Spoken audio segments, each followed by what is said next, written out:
muscle imbalances and body technique. So we'll start off just with a little background about Elizabeth, and I'll let her elaborate in just a moment. But Elizabeth Darling is currently the athletic trainer for the Rhythmic national team and is also a member of the USA Gymnastics Medical Task Force. So, Elizabeth, we're really excited to have you on the call with us today, and thanks for doing today's webinar. Thank you very much, Lakeisha. I just wanted to tell you guys a little bit more about myself. I am a former rhythmic gymnast and competed at the 91 Pan American Games and the 1992 World Championships in group.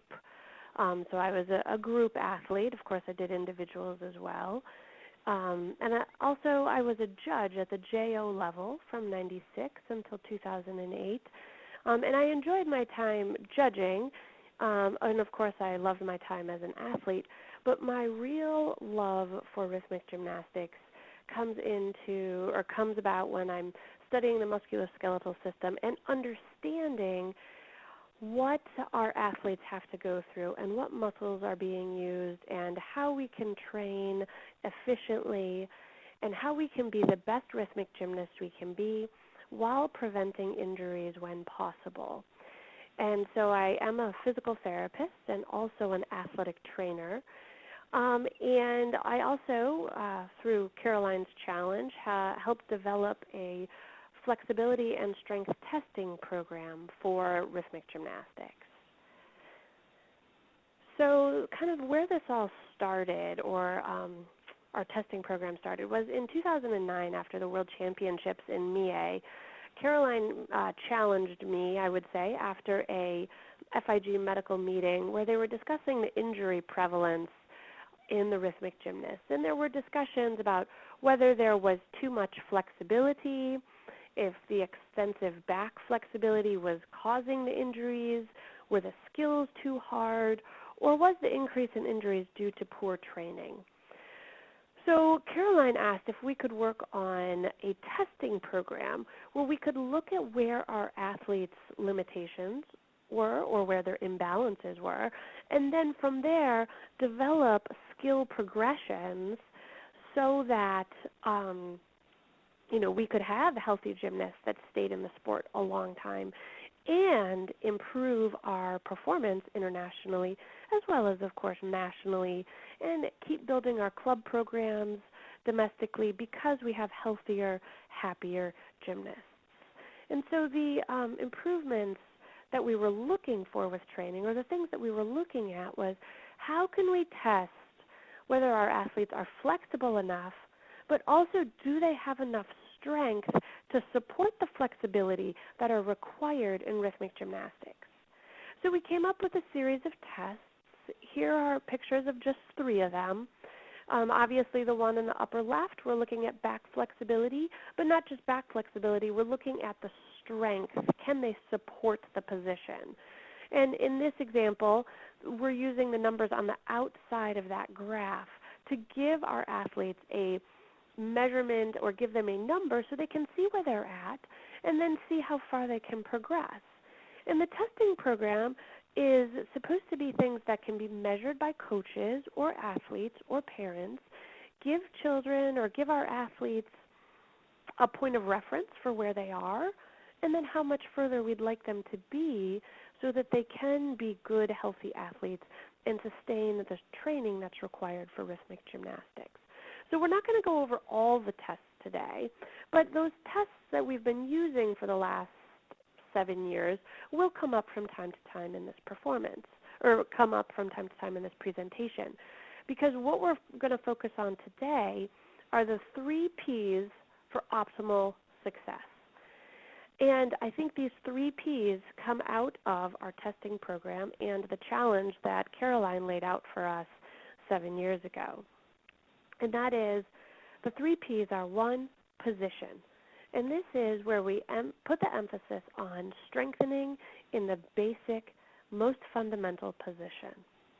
So we want to make sure when we're doing our strengthening or doing our flexibility, do we have the best posture or position possible? Because if we're not doing things in the right position, then we cannot do a nice progression to the next level of a skill. If we are strengthening or stretching with our hips open or with our back crooked, then when we try to do the next hardest skill, we already have muscle imbalances.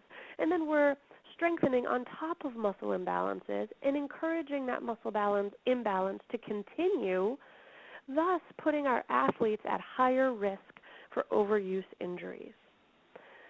So we want to focus on good fundamental positions. We want to have a good progression. And when we have a good progression, we can have an excellent performance, meaning higher world rankings, higher domestic rankings for your individual club athletes.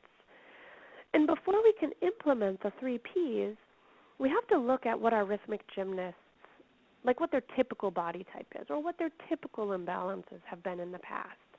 And so you really have to know your gymnast before you can implement the 3 Ps. Or maybe you need to know the patterns of the athletes in your club. I know some of the clubs are quite large, so it's hard to know all the individual muscle imbalances for each athlete. Now, we hope that the testing program that we use can help personalize each athlete's program. But sometimes you will have to focus on generalizations. So some obvious generalizations are that the rhythmic gymnast is flexible, very coordinated, hypermobile. So hypermobile meaning very flexible, or maybe their joints themselves are very flexible, in addition to their muscles being flexible. But another thing to think about is that, especially in the past, our athletes have had a good side and a bad side. One side that they train a lot more, or that they stretch a lot more. And it is all of these bullet points above that put our athlete at risk for developing injuries or for limiting their performance. So I want to spend a little time looking at the imbalances, the good side versus the bad side, and why this is so important. And this picture is not staged, just so everybody knows. This athlete is obviously a righty. She is much more flexible on the right than on the left. You know, we just wanted to start taking pictures of athletes, both sides, and we were thinking maybe we would find an athlete that had imbalances, and just look at the difference in a flexibility from right side to left. And this is just in her legs. So obviously if an athlete is always training one side, then one side of their body, the muscles are always getting stretched, and the other side is always shorter. So that pulls on the spine or can pull on the hip or the pelvis, leading to overuse injuries. But another thing to think about in rhythmic gymnastics is that we spend a lot of time in extension or arching back. You know, and many of the skills require arching back. But if we spend so much time arching back without practicing bending forwards, we are also putting ourselves at risk. So it is equally important when we spend time doing arching exercises to then spend time stretching forwards. When our athletes develop overuse injuries, this becomes, I guess I would say, a distraction. If they are hurt, you know, then your athletes are out of the club or they're out of practice and they're not with their friends who are gymnasts and understand the rigors of the sport. And when our athletes are out, then they are more likely to decide to not to continue with their participation in rhythmic gymnastics. So ultimately, we want to keep our athletes healthy because it's good for them, but it's also good for your club because healthier athletes will stay in the club and stay in the sport longer. Additionally, when athletes continue to love rhythmic gymnastics, they're more likely to participate in it in the future. So you have future coaches and future judges, and that all helps improve the growth of rhythmic gymnastics in your club or in the country.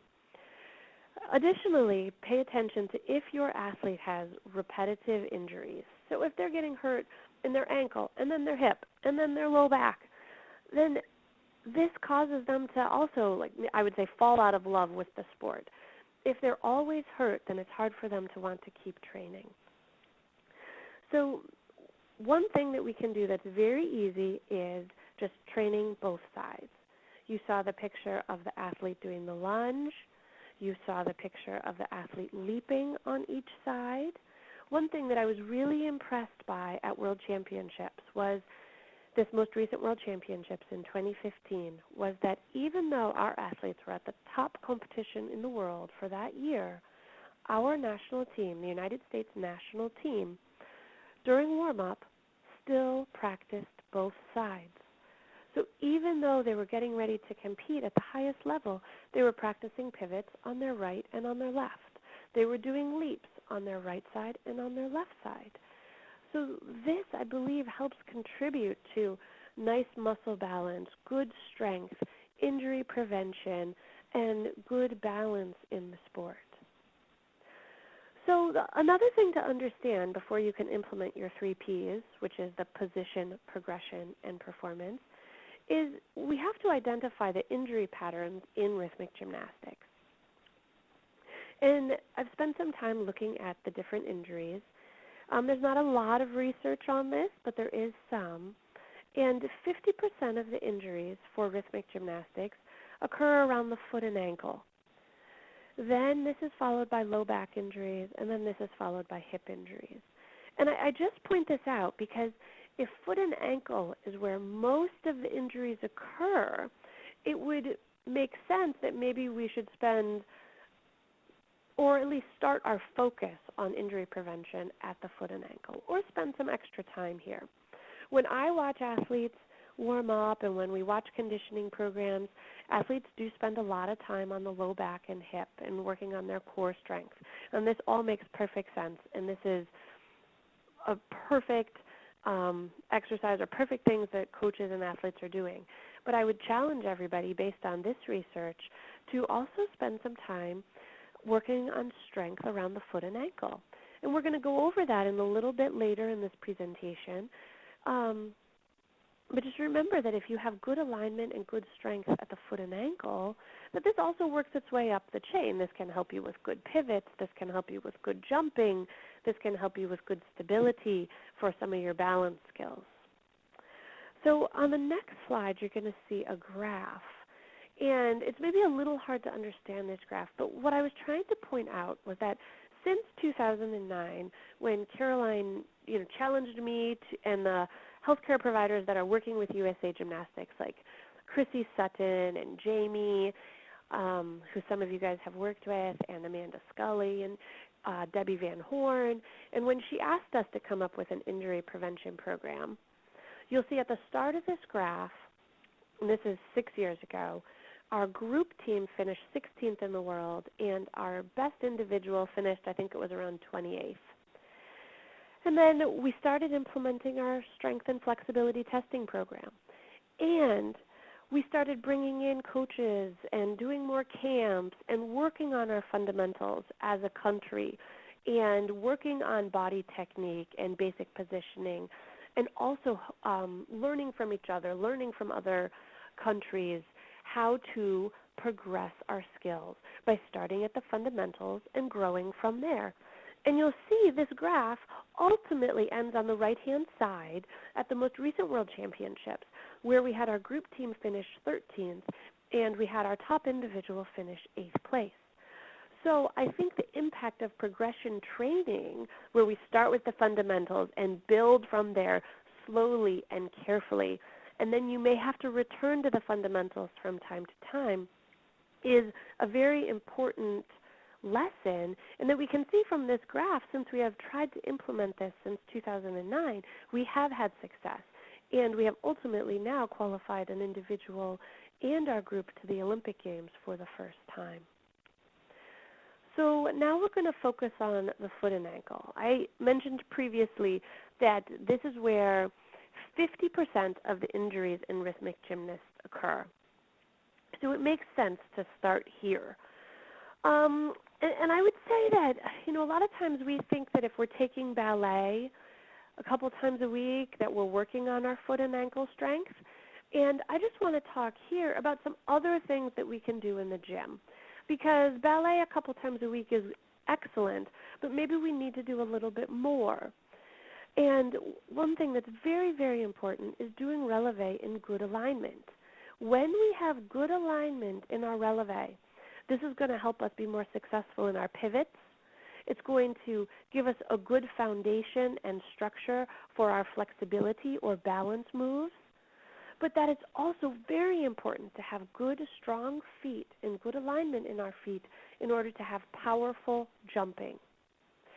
So don't think just about releve by thinking about the foot isolated from the rest of the body. The foot is, and strength in the foot is very important in order to be successful in all other parts of rhythmic gymnastics. So let's talk about the position and then talk a little bit about the progression.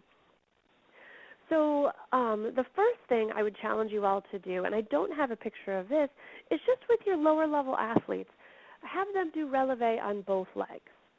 And pay attention and talk to your athletes about what you're looking for. Talk about how you want their weight in between their first and second toe. You don't want their body weight winging out to the pinky side or winging too far into the big toe side.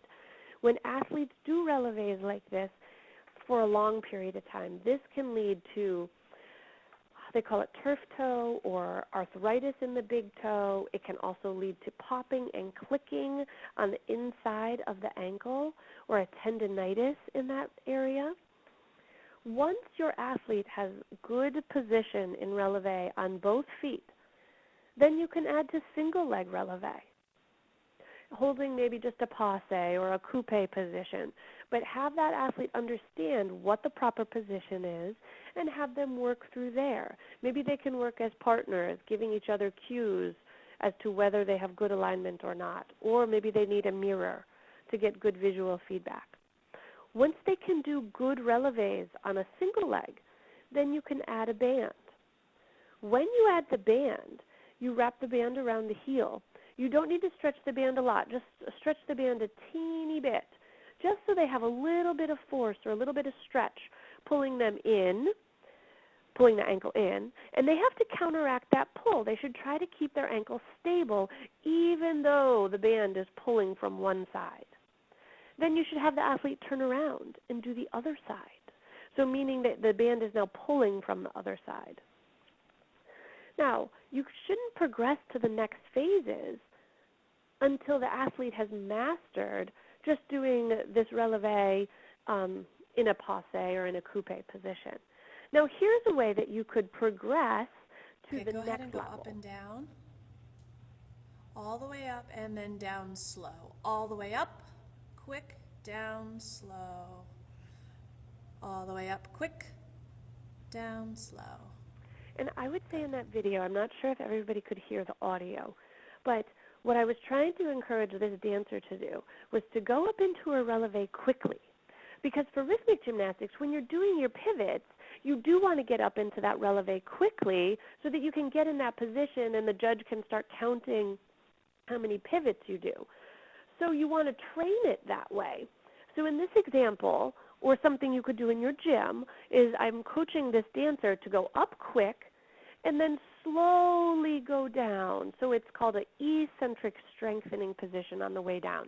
So as she's putting her heel down, she's slowly lengthening yet strengthening her muscle at the same time. And this is how we want our athletes to perform it in a routine. So it makes sense that this is how we want them to train it. Now, I believe on the next slide you're going to see this dancer doing it in the opposite direction. So you see how now the band is pulling her ankle the other way? So it's important to do this on both sides, not only both legs, but in both directions, because then you are getting those little foot muscles on the inside and outside to work appropriately. I think all coaches, all judges, all athletes can think or picture when they've seen an athlete go on releve and then their ankle wiggles from side to side. This is an exercise that is going to help control that wiggle and teach your athlete how to control that so that they can hold their balance or hold their pivots longer and find their center. The other thing is it's going to help prevent injury, because now you are using and strengthening the muscles on the inside and outside of the foot so that you have good balance. The final progression for this pivot, this releve, thanks Lakeisha, is to go from a plie into the releve. I don't have a video of that one, but for rhythmic gymnastics, we know usually our athletes have some sort of preparation where the front leg is bent and in a plie position, and then they go from plie to a quick releve. So the final progression of this whole series, we started at the beginning, just can your athlete do a releve on both legs with good alignment? And then we worked all the way up to this position where your athlete may start training from going from a plie to that releve quickly and then down. So that's one series of progressions for the foot and ankle. The next thing to think about is rhythmic gymnasts, we spend a lot of time in releve. So our calf muscles get really tight, but now with the emphasis on handling and maybe unique movements with the equipment, you really also have to be able to flex your foot all the way. You can't just be in releve all the time. Like maybe there are some interesting handling things you could do if you could flex your foot enough so that you can hold the ball or do something with the clubs or curl your toes so you could hold the apparatus with your toes. So, excuse me. So it's also important to train the opposite way. So, that whole series I just gave you of progressions was for releve. But we should also spend some time thinking about dorsiflexion or flexion. But something I want you to think about still on this slide is athletes are going to change while we work with them and while they're training. They are going through puberty. They are going to have growth changes. You might have an athlete that grows 4 inches in a matter of months. And what we should all focus on is that sometimes we're going to have to go back to the fundamentals. So let's say maybe my athlete was a child and then a junior, and they did all that releve progression, and they were doing fantastic pivots. And now they've grown 4 inches, and they can't even do a single pivot anymore because, they've lost their center of balance. Well, it's okay to go back and start the progression again by starting on the basic position. And throughout the course of your athlete's career, it's okay or it's encouraged to spend time on the fundamentals all the time.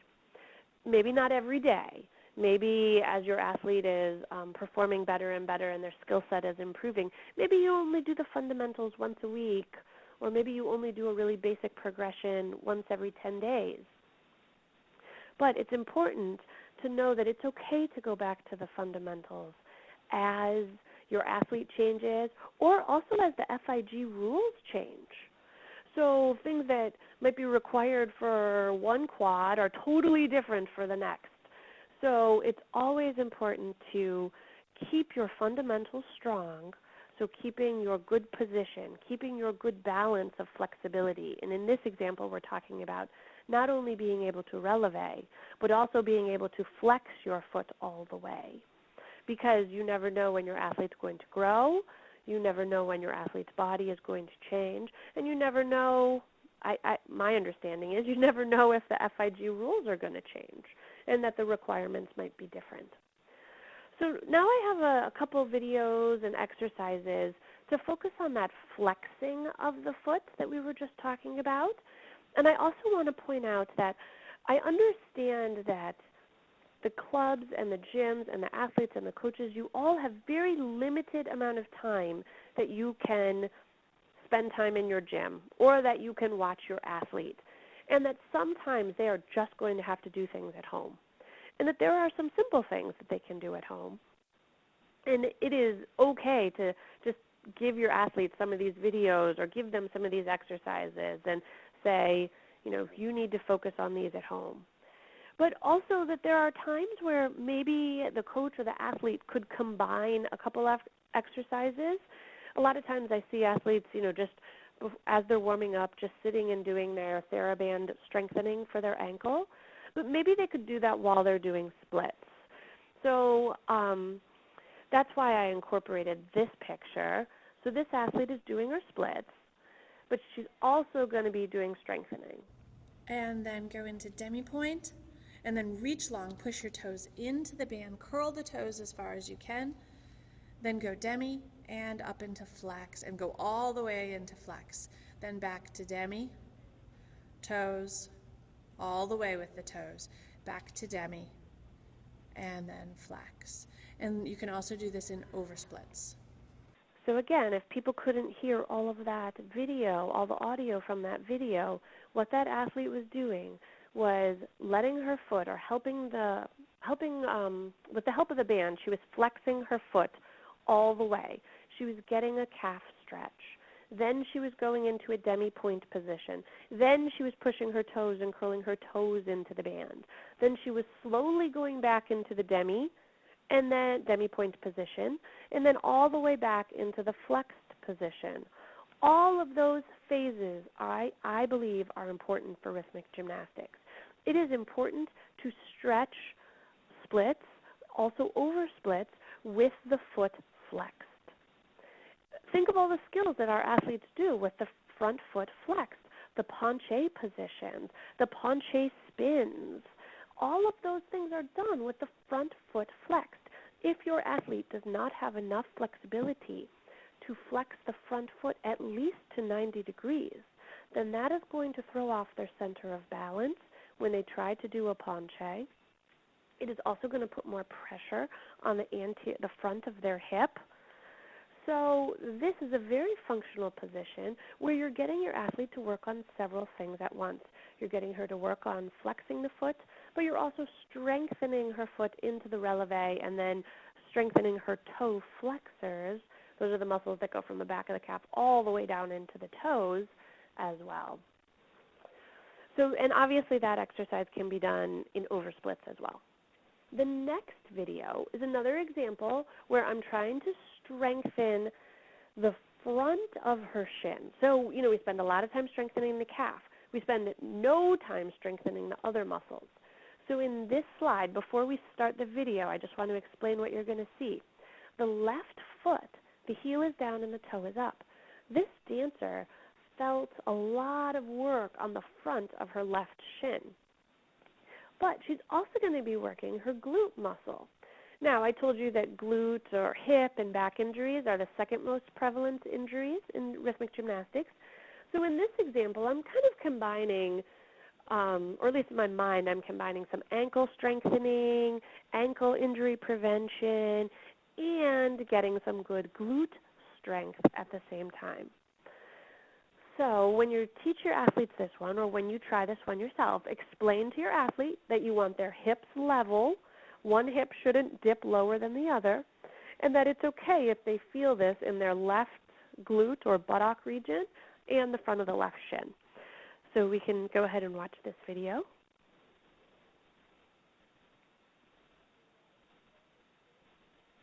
So Laura, you're going to drive your heel into the ground, your toes are up, so you're working on your foot flexing. Up and down, hugging one knee to your chest, and down. And you're going to feel this on the glute that's pushing down. And something I want to point out with this video also is that you're going to see that this athlete, this dancer, kept her spine straight the whole time she did this. She didn't pull her belly in and scoop her pelvis and tuck her butt under.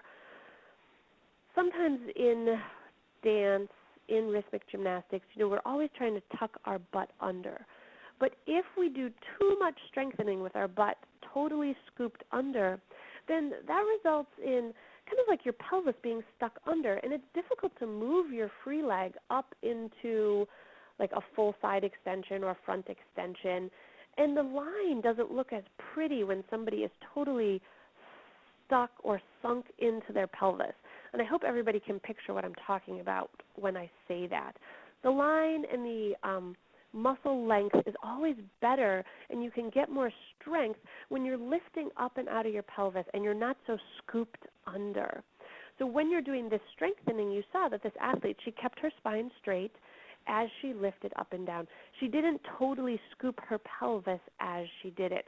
And I think that's an important cue for coaches to give to their athletes when they're teaching this exercise for the first time.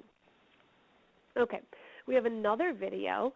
Again, I'm looking at foot and ankle strength and stability, but I also felt like I wanted to incorporate more glute strength because the next section of this presentation is going to be a couple of glute and hip exercises, and there's no reason that we can't combine things when appropriate, as long as our position and progression are appropriate and not too hard for each individual athlete.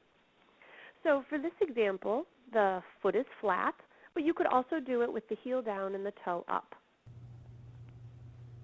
To the side, up, down. Let's just lift to 90 degrees. It doesn't have, there you go, that one. And open, keep your hips level, up, yeah, and down to 90 degrees. You have to keep your hips level as you open to the side. Good. And Laura, you'll have better control if you keep it lower. You don't have to go too high for this. Okay, so with this video, again, if people couldn't hear all the audio, I'll give you a Cliff Notes version. You want to lift your hips up. This dancer has her foot flat. You could also do it with your toe up and your heel down on that right leg. It's just this marley floor that she was on was a little too hard for us to demonstrate it like that. But if you're on a carpet or if you're on a mat, you could definitely flex the foot that's down. And again, just remembering that I think it's important as rhythmic gymnasts for us to spend some time doing exercises where our foot is flat. When our foot is flat, it lengthens the Achilles tendon, it lengthens the muscles in the back of the calf, and it's important for us to do this because it counteracts some of the time that we spend with our feet pointed. Now, in this video, you also saw that this athlete was maybe doing like half of a rond de jambe, or you could call it whatever you want, but it's important that her hips were level. You could see I was cueing her to not let her hips shift side to side. If she lifts her legs higher and uses more flexibility, it's actually easier. So, I might start your athlete at 90 degrees because it's really going to strengthen the glute on the right side in this example, but you can play with it with your athlete and do what's appropriate for your athlete. The other thing you could do in the same position would be a battement. So I leave it to the coaches to be as creative as you want with these types of exercise ideas. You know what's best for your athletes, and just recognize and help your athlete understand what muscles they're strengthening, why they're doing the exercise, and how it's going to help prevent injury, and really where they should be feeling it. Like if an athlete is only feeling this exercise in her low back, that would tell me that she's using her back extensors too much and she's not using her glute muscles. Rhythmic gymnasts, we're really good at using our back extensors.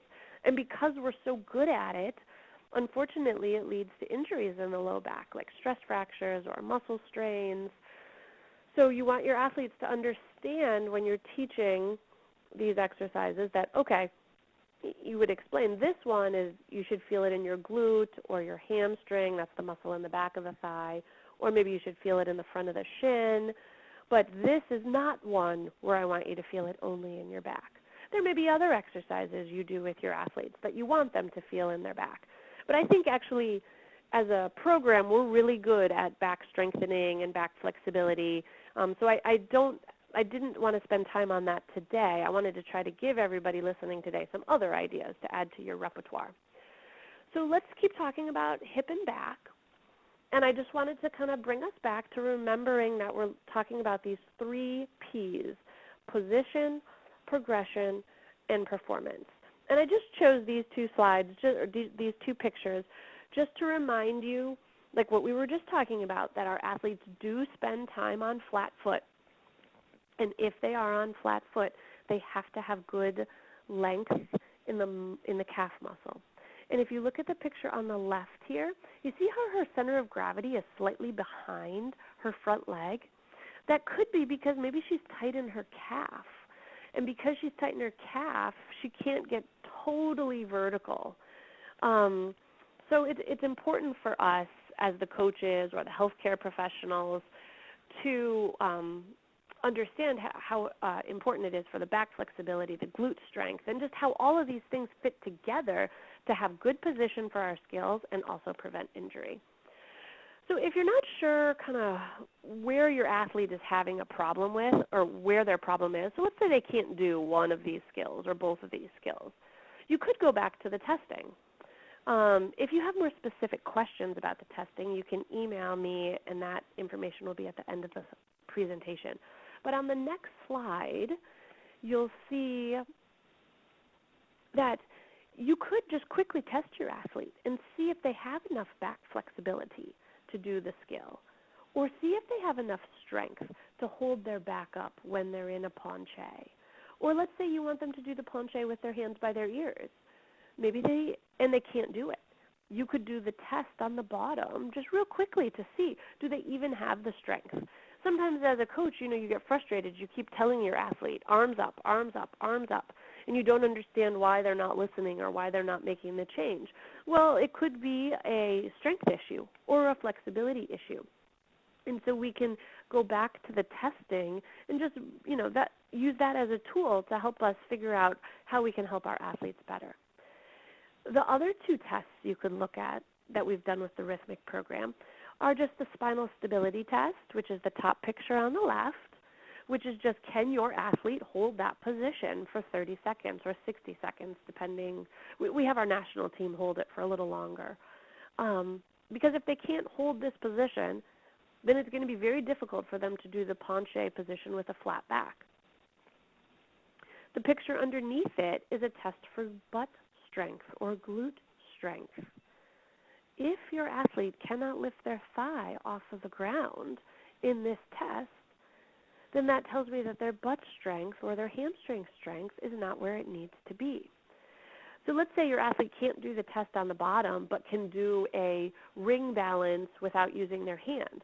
Well, that means that they are using their back to do that skill. They are only using their back strength, and they are not using any glute strength to help them with that skill. And that would be good information for you as the coach to know, because that tells you that they are using their back a lot. And so maybe they need to do a little bit of extra strengthening for their butt muscle. And maybe they need to spend a little more time stretching forward to relax those back muscles that they are overusing.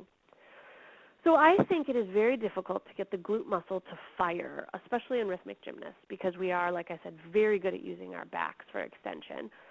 So the next slide will just have a basic glute strengthening video. So I'm just going to go ahead and let Lakeisha start this one. There's nothing fancy here. Bend the knee, lift the thigh, passe. Back to donkey kick, thigh down, foot down. Bend the knee, lift the thigh, passe. Back to donkey kick, keep the knee right behind you. There you go. Thigh down. Okay, and I would say we can just leave it on this slide for a second, is that what we should start first is just bending the leg and lifting the leg up. Don't worry about the passe and the turnout. Just, can your athlete bend the knee and lift the thigh and the foot straight up to the ceiling? And maybe have your athlete do that a couple times. And then ask your athlete where they feel it. Do they feel that in their glute, or do they feel it in their back? If they feel it in their back, then that means they are using their back to extend their thigh or extend their hip. Over time, that is not the best firing pattern for your athlete's health and performance. If your athlete can master just lying on their stomach, lifting their thigh up, and using the appropriate muscles, then you could add the passe like you saw in this video. The next slide is going to be the progression. So before we start the video, I just want you to look at this alignment here. You would start without the TheraBand. This athlete would be on her hands and knees. The leg goes down and up. There should be no arch in the back. I know that in warm-up, sometimes we do get in this position, and sometimes we do exercises for strengthening up the back. But we also need to spend time just strengthening the glute and the back of the thigh. So when you are doing this one, make sure that the spine is straight. Okay, so let's go ahead and start the video for this one. Don't arch your back, and you just tap the toe down and up and down and up. Okay, and for this one, you want the athlete to only lift as high as they can without arching the back. You want her hips to be leveled. Don't let the hip open if you're just trying to strengthen the glute, the big glute muscle. The other thing you can do with this is you could do it with the knee bent. So you're lifting a bent knee up to the ceiling. And that would be important, if you have an athlete that's working on those ring holds where they don't hold the leg. And this way you would be ensuring that they're getting some glute max, the big glute muscle, getting that muscle to fire, and the athlete is not just using their back for that skill. The other thing you can do with this type of progression or this type of position is you could have the athlete hold it. So you could do 10 lifts, then you could do a 10-second hold, and then you could do 10 pulses. The holding is important because a lot of the skills that we do in Rhythmic do require a short hold. So you want to strengthen your muscles. So you're not just strengthening for to get to the position. You want to be able to hold it and show it as well. So 10 lifts, a 10-second hold, and then 10 pulses would be a totally reasonable way to do this exercise. And so if we go on, I just want to talk about another example in a totally different sport about how this progressive approach can gain results. And our progressive approach, again, is starting with the perfect position, building on top of that our progression, and how that ultimately results in a good performance. And just a short story is that in 2014, I was recruited to be the trainer, the athletic trainer and physical therapist for the Chinese women's national volleyball team. And it was a coach who had coached in 2008 the United States team, women's team, to a silver medal. And this head coach, she's Chinese, but she had lived in America for a long time, and she was recruited back to China to coach the national team. And she said she would come, but that she wanted to bring Western sports medicine. And so when I got to the team, she asked me to evaluate them for muscle imbalances and weaknesses and come up with an injury prevention program and a strength program. And I found that the athletes could not perform the most basic strengthening positions. They could not do a push-up, a single push-up. Now, these are athletes that are going to have to jump, and reach up across a net and block a ball coming at them very hard from, the Brazilian national team or the American national team. And these athletes could not do a single push-up. They also didn't know how to use their muscles around their shoulder blade very efficiently. This is a problem for athletes that, hit the ball over and over and over again. So we had to start from the very beginning. We had to start with them just learning how to use the muscles around the shoulder blade. They couldn't do V-ups when we got there, so we had to start just doing very basic V-up positions. And as a result of this progressive approach, we had decreased injuries, and the team was getting better and better. And we returned to this basic strengthening throughout the entire 7 months that I was there. The year before I got there, this team had placed 4th place in Asia. This was a pretty disappointing finish for this team that was used to being on the top of the world. And this is why they were revamping their whole program. They were reevaluating all the athletes and the program. And so with this progressive approach, where we went back to the fundamentals, we built everybody back up from basic strengthening to more advanced strengthening. And then we did this basic strengthening from time to time during the season. They then placed 2nd place in the world, only losing to the United States at the 2014 World Championships, which these athletes, the Chinese athletes and the Chinese national team, was thrilled about because they had moved from 4th place in Asia to 2nd in the world. And this wasn't just, because I helped them with injury prevention and with an exercise progression. Their coach also focused on the fundamentals, and the coach took them all the way back to training that maybe they hadn't done since they were kids, but focusing on the fundamentals of body development, but also skill development. And in 2015, just this past summer, this team took the gold medal at the World Cup and qualified to the Olympic Games. So this positive performance based on skill progression isn't just for rhythmic gymnastics or for the Chinese volleyball team.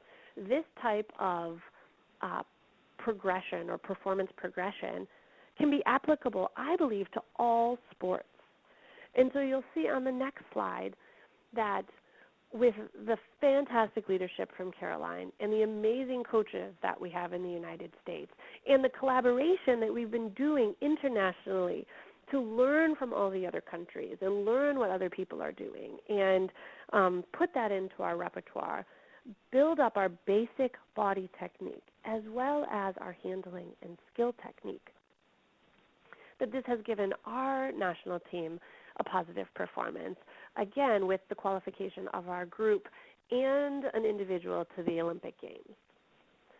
So in closure, I just want to give you a few takeaways, and that is try to focus on the 3 Ps, which is position, and that means is your athlete performing an exercise with the perfect body position? And have you started from the most basic exercise possible? Because you want to make sure that they're performing things with the right muscles before you start making them harder. And then if you have a good position and good strength, then it's easy to make the progression and it's easy to improve your performance. But I think the most important thing to remember is that it's important to stick with the fundamentals and that returning to the basics is an important part of success. And it is not failure. It is not it's not judging the coach or the athlete if they have to come back to the fundamentals. That is key for the positive success. And we have to stress that to our athletes, that even when they're doing things that seem really simple, that this is what's crucial for their skill development, their injury prevention, and them performing at the highest level, both nationally and internationally. And with that, I think we'll open it up for questions if Lakeisha has some questions. And if not, I thank everybody for listening. And my email address is on this slide, so you can feel free to email me any extra questions or things you think about later. Thank you, Elizabeth. And yes, we do have a few questions here to have you answer that some of our attendees did submit. The first question is a recommendation for the types of TheraBand that you used for some of the strength training that you went over a little earlier in the video. What recommendation do you have for those looking for that? There are several brands that you can use. I don't have one brand that I like more than others. But you have to find a band that's the right resistance for your athlete. If the band is so tight and so thick that they can't get through the full range of motion for the skill that you're trying to perform, then that is too hard. So it has to be, I think I would err on the side of too loose of a band first before you use a band that's too thick or too heavy. With regards to the brands, whether it's TheraBand or Can Do, I don't have a preference for any of the bands. It just has to be the appropriate length and resistance for your athlete.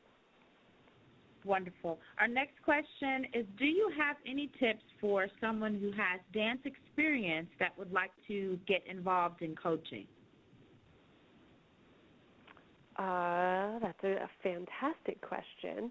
And I think, because I'm not a coach, I don't have a great answer to that question. I guess I would go on the USAG website and do the club locator and try to find a club that is near you and start there. I think coaches and rhythmic clubs are always looking for people with dance experience to help their athletes. So I think I would start with the USA Gymnastics website and do club locator and see if you can find what club is closest to you. Wonderful. And for those of you that just need the actual website, it's usagym.org, and you can find that member club locator. You can actually go to the member services page, and on that left-hand panel there towards the bottom, you can click on Find, and then Gymnastics Member Club. So you can type in the city, state, or zip code that you are currently in, and it will pull up our list of current member clubs that you can contact to get information about coaching or opportunities to learn as a coach. And Elizabeth, I think that about wraps everything up today. Thank you so much for hosting today's webinar covering the Rhythmic Gymnast. We really enjoyed everything. Well, thank you very much, everyone. And like I said, I hope it was helpful information, and just feel free to email me if there are other questions or concerns. Wonderful. And again, thank you all for attending today's webinar. We will see you at the first of the year for our next USA Gymnastics webinar. Begin here, go anywhere.